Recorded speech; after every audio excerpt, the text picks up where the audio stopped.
السلام عليكم ورحمة الله وبركاته. أهلا بيكم في حلقة جديدة من داف جيكس أكاديمي. هنتكلم على حاجة جميلة جدا جدا جدا وبتسهل علينا الشغل ويعني هتتعرض لها كتير في المشاريع الكبيرة. دايما هتعتمد على حاجة اسمها الاستراكتشر. طيب ايه هي الاستراكتشر؟ خلينا متفقين كده ان انا لما كنت باجي اعمل array of integers مثلا بسميها، بصوا عندي في العمود ده كده اسميها array مثلا. كنت ببدأ ان انا اقدر احط فيها زيرو، رقم 1 2 3 4 5 6 و60، اي رقم. المهم ان انا كل الحاجات اللي بحطها دي بتبقى من نوع حاجة اسمها انتجر، صح كده؟ يبقى انا شغال على كل اللي فوق دول انت. جميل. يبقى احنا كنا متفقين ان الاري بتاعتنا ما بتاخدش غير داتا تايب واحد. يبقى خلينا نكتب هنا كده only one data type. طيب جميل جدا. طب افرض انا دلوقتي عايز اعمل array. احنا اتفقنا ان دي عامله زي مكتبه. تمام. المكتبه دي فيها شويه ارفف تحت بعضها. الارفف دي كلها لازم يبقى محطوط فيها حاجات من نفس النوع. بمعنى لو انا عندي كتب دينيه فانا الارفف كلها، لو انا عندي 5 ارفف في الدولاب اللي اسمه array او المكتبه اللي اسمها array، يبقى انا ال5 ارفف دول احط فيهم حاجه من نفس النوع وهي انتجر. طيب للاسف قلنا ما ينفعش ان انا اجي في النص واقوم قايل لك هنا 3.5 بالمنظر ده. لو جيت هنا كده عملت اللي باللغة، طبعا احنا مش بتوع اكسل، يعني 2.5 مثلا. الاري ما تقبلش ان انت تحط لها داتا تايب مختلفة. هي دي الفكرة اللي احنا بنتكلم فيها دلوقتي، فكرة الاستراكشر. لو انا مثلا عايز احط في الاري بتاعتي دي اكتر من حاجة، يعني انا دلوقتي الاري بتاعتي دي بتاخد values، قيم معينة لكل اندكس ليها. الاندكس يعني ممكن اسمي دي الاندكس بتاعت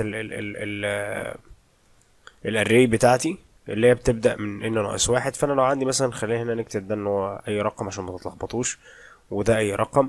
فاحنا عندنا كام element هنا كده؟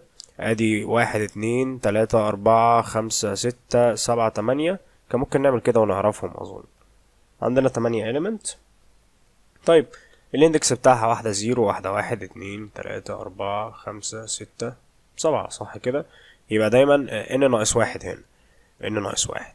طيب وهنا قلنا ال n بتاعتنا بتساوي 8، وهنا بيبقى n ناقص واحد اللي هي ايه؟ n ناقص واحد هتساوي 7. ده الاندكس بتاعي. فلما باجي انادي على دي بقول ايه؟ بالمنظر ده بقول array of 0، انادي على دي بقول array of 1، وهكذا الى اخره. طيب جميل جدا. بس خلينا متفقين ان احنا في الاخر كل الحاجات دي بتبقى من نفس الداتا تايب وهي int. لازم يبقى كلهم من نفس الداتا تايب، او زي ما قلنا المكتبه بتاعتي يبقى فيها حاجات من نفس الحاجه. طب لو انا عايز احط بقى حاجات مختلفه، يعني انا دلوقتي على فكره في لغات بتدعم الموضوع ده. يعني بايثون في حاجه اسمها list. الليست بتدعم الكلام ده، ان انا مثلا اجي اقول لك يبقى الليسته بتاعتي مثلا فيها ارقام ويبقى فيها حروف ويبقى فيها كلمات. ما عندوش اي مشكله البايثون في ده، بس السي بدائي شويه فما بيقبلش الكلام ده. طيب جميل جدا. ايه بقى فكره الاستراكشر بالنسبه لي؟ فكره الاستراكشر ان انا عايز اعمل حاجه زي الاري. الاري تعتبر نوع من انواع الاستراكشرز، او نوع من انواع الدواليب، او نوع من انواع المكتبات. مكتبه معموله بشكل معين. الراجل اللي عاملها او اللي هو بنسميه ايه، اللي بيعمل خشب ده اسمه ايه، النجار اللي عاملها بيعملها بشكل معين او كده، بحيث ان هي تبقى سوتبل لحاجه معينه او مناسبه لحاجات معينه. طب لو انا عايز اعمل مكتبه على مزاجي بقى، عايز اعمل حاجه شبه الاري كده، بس مثلا يبقى فيها الاسم الاول والاسم الاخير والعمر والعنوان ورقم التليفون. طبعا عشان تعمل ده بالاريز كنت هتعمل اري للفيرست نيم، واري لللاست نيم، واري للايدج، واري للادرس، وادري للفون نمبر. صح، كنا نعمل كميه اريز كبيره جدا. وطبعا هتحتاج ان انت لما تيجي تعمل كده ان انت بقى تبقى عارف عدد الاليمنتس اللي هتخش لك كام اليمنت، فبالتالي بتحجز مساحه كبيره جدا جدا جدا عشان تقعد تعمل الاريز بالشكل ده. ولما تيجي تاكسس الكلام ده بيبقى صعب، ان انت بقى تقعد كل واحد بقى تروح للاري بتاعته ولما تيجي تعوز تعمل اوبريشن معينه على مثلا عايز تعمل لهم سورت، مثلا عايز ترتبهم، فهتاخد الاري الاولى وترتبها مثلا ابجدي، الاسماء ابجدي واللاست نيم ابجدي والعمر ابجدي والسن ابجدي. لما تعوز ترتب كل واحده منهم، او لما تعوز ترتبهم كلهم مره واحده، يعني كل شخص بيبقى ليه شويه بارامترز تانية، يعني ليه اسمه الاول والاخير وعمره وكده. فانت لو عايز ترتب اسمه الاول، او عايز ترتب الناس اللي عندك كلهم على حسب اسمهم الاول، فلو عندك array ممكن ترتب الاري دي ماشي، تعمل لها سورت على حسب الاسم الاول، مفيش مشكله. بس هل بقى لما انت تشتغل على كل اري لوحدها هل هو هيرتب لك الباقي؟ يعني انا لما ارتب الاسم الاول هل هو هيفهم ان هو يرتب لي اللاست بقى يخلي كل واحد مكافئ للبارامترز بتاعته؟ بمعنى لو انا جيت قلت هنا كده مصطفى عشان ما تتلخبطوش، وجيت هنا قلت رجب، وجيت هنا قلت السن 21، وقلت هنا جليم اسكندريه مثلا، وبعد كده قلت الفون نمبر اي رقم. طيب جميل جدا. انا بقى هنا لو عندي شوية اسماء بالمنظر ده، في كذا اسم عندي هنا، تمام، ونفس الفكرة هنا برضو عندي كذا اسم هنا بس مختلفين عن بعض، تمام. خلينا نطلع فوق تاني عشان تقريبا دوست حاجة غلط. عندنا هنا مصطفى واحد، خلينا نعمل كنترول زي، نكتب هنا واحد ونكتب هنا اتنين وهكذا. المهم ان انا عندي مدخلات مختلفة، يعني اسماء ناس مختلفة. طيب جميل جدا. ايه الفكرة بقى في ده؟ لو انا عامل اري للاسم الاول واري للاسم الاخير واري للعمر واري للسن واري للموبايل وهكذا، انت دلوقتي لما تيجي تعوز تتعامل مع ده لوحده كده كله، يعني انت عايز تتعامل مع مصطفى رجب ده بكل بياناته عن طريق اي حاجة من الحاجات دي، هل هتعرف؟ لا مش هتعرف للاسف. الموضوع ده هيبقى فيه مشكلة لان انت عندك اري من كل حاجة، فهتتعامل مع كل اري منهم على حدة. فهنا بقى بيجي دور الاستراكشر. ايه بقى فكرة الاستراكشر دي؟ خلينا نخش على السي الاول. ازاي بنكتب الاستراكشر بتاعتنا؟ باجي اقول بالمنظر ده type def struct، وبعد كده بقوم مسمي الاستراكشر بتاعتي مثلا، شوفوا عايزين نسميها، نسميها person مثلا، بعملها لشخص وبعمل كده وبفتح بالمنظر ده. طيب ايه type def دي احنا بنعملها ليه؟ عشان لما انا اجي انادي على person، في الطبيعي ان انت بتقول struct person، دايما تقعد تقول struct person وهكذا struct person. فعشان نشيل كلمه struct دي وما نقعدش نعيدها كتير، بنكتب حاجه اسمها type def، وان انت بتقول له في عندنا حاجه اسمها person ودي نوعها struct على طول، فلما اكتب لك person افهم ان هي structure، ما توجعش دماغي. طيب جميل جدا. عايزين نحط فيها بارامتر زي ايه؟ قلنا char name، نحط النيم، اكبر نيم ممكن يبقى كام؟ يبقى 32 مثلا، نسميه f name، تمام. وبعد كده نعمل char last name، برضه نديله 32 كاركتر او 31 كاركتر واحده للنال. وبعد كده عايزين نعمل int age، صح كده؟ بس ممكن دي خليها unsigned، صح كده؟ لان انا العمر بتاعي مبقاش فيه نيجاتيف او كده. طيب بعد كده عايزين نعمل برضه char للادرس، صح كده؟ ادرس بالمنظر ده، ونقول ان هو ادي للادرس 64 مثلا، يعمل العنوان بتاعه كبير. طيب وبعد كده عايزين نعمل int p number مثلا اللي هو الفون نمبر، وده رقم عادي جدا، رقم int. طيب جميل جدا. انا دلوقتي عملت حاجه زي الاري كانت بتحتوي على شويه حروف او بتحتوي على شويه، بس حاجات بتحتوي على شويه حاجات من نفس النوع. لو تاخد بالك هنا في الاستراكت او الاستراكشر بتاعتي، انا حطيت كذا نوع. حطيت نوع هنا string، وهنا حطيت unsigned int، وهنا حطيت برضو تاني حطيت string، وبعد كده هنا حطيت int. ممكن هنا اعمل float مثلا لو عايز اقول الجي بي اي بتاعه مثلا، لان هو الجي بي اي بيبقى رقم كسر. لو عايز تقول تاريخ الميلاد، لو عايز ممكن تعمل اللي انت عايزه، مفيش اي مشكله. طيب جميل جدا، لحد كده احنا متفقين. ازاي بقى انا اتعامل مع دي؟ ازاي ان انا استخدم بقى الاستراكشر الجديده بتاعتي دي اللي هي تعتبر شبه الاري بس فيها داتا تايبس مختلفه؟ يبقى خلينا نقول هنا كده عشان ما تتلخبطش، نقول ان هنا في different data types بالمنظر ده. طيب ناكسسها ازاي بقى؟ لما كنت باجي اقول مثلا عايز ان انا اعمل رقم، فكنت بقول له انت اكس. عايز اعمل فلوت بقول فلوت واي مثلا. عايز اعمل كاركتر تشار كذا وهكذا. فاحنا دلوقتي اضفنا نوع جديد اسمه بيرسون، بقى عندي حاجه جديده دلوقتي، داتا تايب جديد اسمه بيرسون، تمام. طيب اقول له ايه بقى؟ اقول له بيرسون بالمنظر ده بس كده. ممكن اقول له بيرسون اكس، شكرا، خلاص انا كده قلت له بيرسون اكس. كده انا بقول له احجز لي مكان في الميموري بيرسون. فاهم الفكره؟ يعني ايه احجز لي مكان في الميموري بيرسون؟ بمعنى ان انت شوف لي الكلام ده كله كده في الميموري الحجم بتاعه قد ايه، واحجز لي مكان ليه وسميه لي اكس. يعني في الاري كان مثلا لما يبقى عندي كده، نيجي نقول انت اري مثلا، ونقول ان هو فيها 5 حاجات، فهو عارف ان التايب هنا انت، صح كده؟ فبيروح يحجز لي 4 بايت في 5، صح كده؟ او بلاش، لو كنت قلت انت اكس ايه اللي بيحصل؟ او انت واي، انت تي، ايا كان، بيروح الاول للميموري ويحجز لي 4 بايت يسميهم تي، والاربعة بايت دول على حسب الانت اللي هنا ده. نفس الفكرة هنا، بيروح الميموري يدور لي على مكان، تمام، يحجز لي فيه كل الكلام اللي فوق ده. طيب لو انا عايز اعرف سايز الكلام اللي فوق ده قد ايه، بكل بساطة بنيجي نعمل كده، نعمل print if ونكتب هنا percentage دي ونقول له اطبع لي size of person بالمنظر ده. تعالوا نعرف كده person دي فيها كام. في حاجة تقريبا انا ناسيها، اظن لازم هنا احط سيمي كولون، في مشكلة عندنا.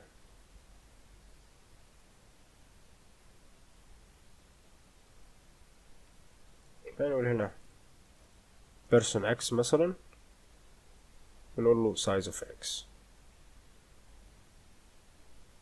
في عندنا مشكلة، خلينا نشوف ايه هي.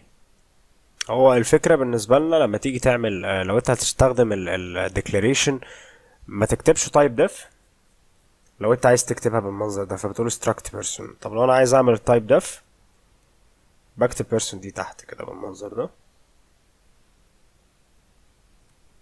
وبعدها بحط سيمي كولون. فبالتالي خلينا نشيل الاكس دي، مش لازم خلاص. اقول له اعمل لي اطبع لي size of person بالمنظر ده. هيقول لك 136. ازاي 136؟ تعالوا نجمع. عندك 32 و32 و64، تمام. يبقى كده كام؟ 64 و64 100 وكام؟ 128. 128 و unsigned int يبقى 130. 130 و4 يبقى 134، صح كده؟ 136 يبقى الانسايند انت بيحجز له 4 برضو عادي. يبقى عندي هنا 4 وعندي هنا 4 يبقى 8، وعندي هنا 64 و64 يبقى 128 و8 يبقى 136. ده لو انا عايز اعرف السايز اوف بيرسون. يبقى تاني عشان ما يحصلش لخبطه لما بعوز اكتب تايب ديف ستراكت بكتب تايب ديف عشان ما اقعدش هنا لما اجي انادي على بيرسون انادي اقول له ستراكت بيرسون كل مره. بعد كده هنا بكتب اسم الاستراكشر بتاعتي ايه وبحط سيمي كولون، وفي النص هنا البادي بتاع الاستراكشر بتاعي، تمام. يبقى خلينا متفقين. يبقى انا بكتب تايب ديف دي ليه، بعد كده بكتب ستراكت، بعد كده بفتح البادي بتاعي اكتب فيه الحاجات اللي انا عايز اعملها في الاستراكشر، بعد كده بحط اسم الاستراكشر واحط سيمي كولون. طيب عايز انا اخد دلوقتي ممبر او انستنس من البيرسون ده، فهاجي اقول هنا بيرسون بالمنظر ده زي ما بقول انت اكس، هقول بيرسون مثلا خلونا نسميه بيرسون 1 بالمنظر ده. طيب انا عايز احط البارامترز بتاعت بيرسون 1 ده، فهاجي اقول بيرسون 1 دوت، هتلاقي طلع لي كل حاجه بتاعته.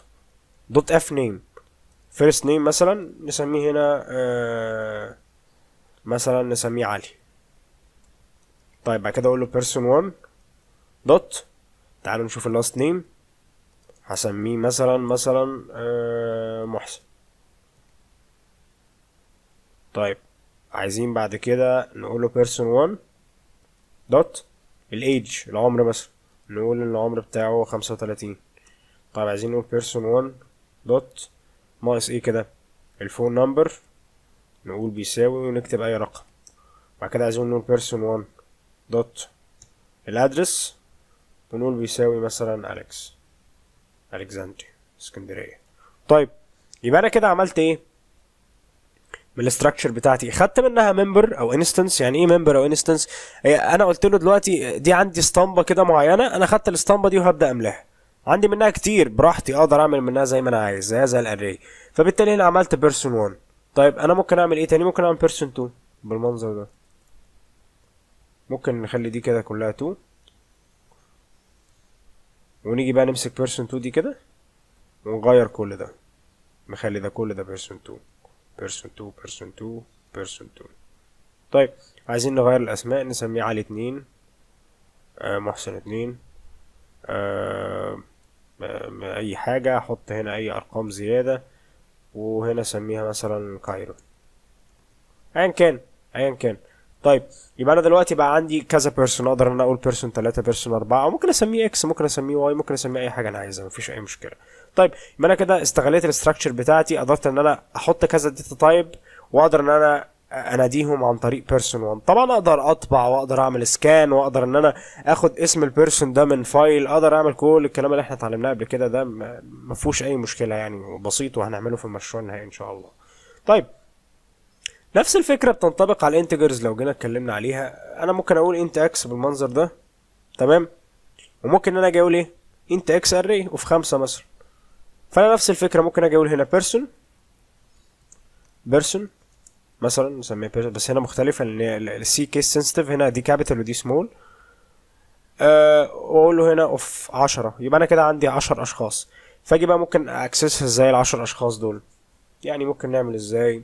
هقول كده مثلا person of 0، تمام، دوت first name هيساوي مثلا محسن. طيب بعد كده ممكن اقول هنا اخد نفس دي كده هي واقول person 1 واسميه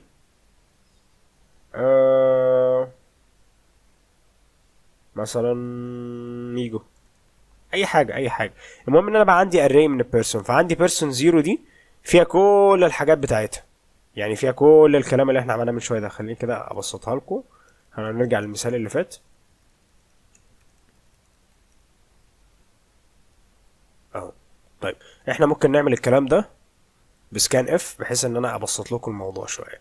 احنا هنعمل هنا بيرسون اوف كام مثلا، نقول ان احنا نحط مثلا 3 اسماء بالمنظر ده. طيب بعد كده انا عايز اعمل فور لوب، نقول انت اي بتساوي 0، اي اقل من 3، اي بلس بلس بالمنظر ده. طيب انا عايز املى الكلام ده، ايه اللي هيحصل بقى؟ اول حاجه هعمل سكان اف، هنا برسنتج، اول حاجه برسنتج اس لان احنا هناخد، ونقول هنا ايه person of I، تمام، دوت الفيرست نيم، هنعمل لها سكان. بعد كده عايزين نعمل نفس الكلام ده لللاست نيم، صح كده؟ بعد كده عايزين نعمل نفس الكلام ده للادرس، صح كده؟ بالمنظر ده. بعد كده عايزين نعمل نفس الكلام ده بس هنخلي دي برسنتج دي للايج، صح كده، العمر بتاعي. بعد كده عايزين نعمل نفس الكلام دوت للفون نمبر.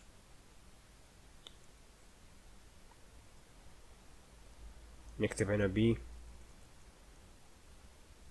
نمبر. طيب يبقى دلوقتي هيعمل لي سكان، هيطلب مني الفيرست نيم واللاست نيم والادرس والايج والفون نمبر بتاعي. طيب انا عايز بعد كده، بعد ما يملى لي بقى كده، هو هيمسك بيرسون الاول. انا عندي array اوف بيرسونز، تمام، زيه زي اي array عادي. فعندي بيرسون اوف 0، فهيروح يملى لي عندي بقى عنده بيرسون ليه كل الكلام ده اسمه بيرسون اوف 0.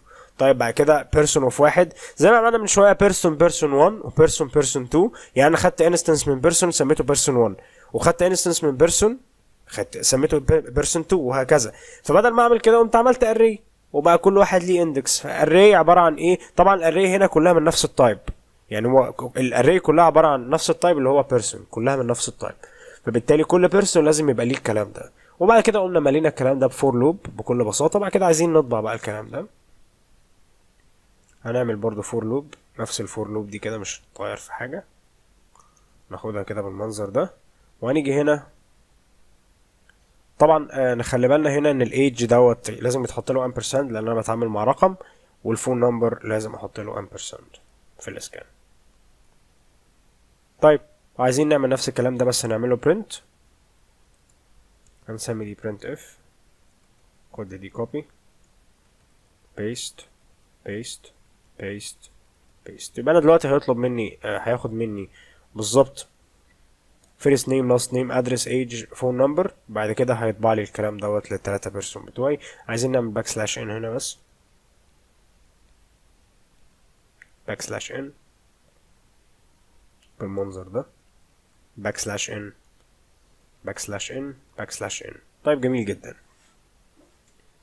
تعالوا نرن البرنامج بتاعنا. بسم الله، خلينا نمشي بنفس السيكونس. يبقى دلوقتي هو كده شغال في بيرسون اوف 0. خلينا نعمل لكم برنتات عشان تفهموا ايه اللي بيحصل.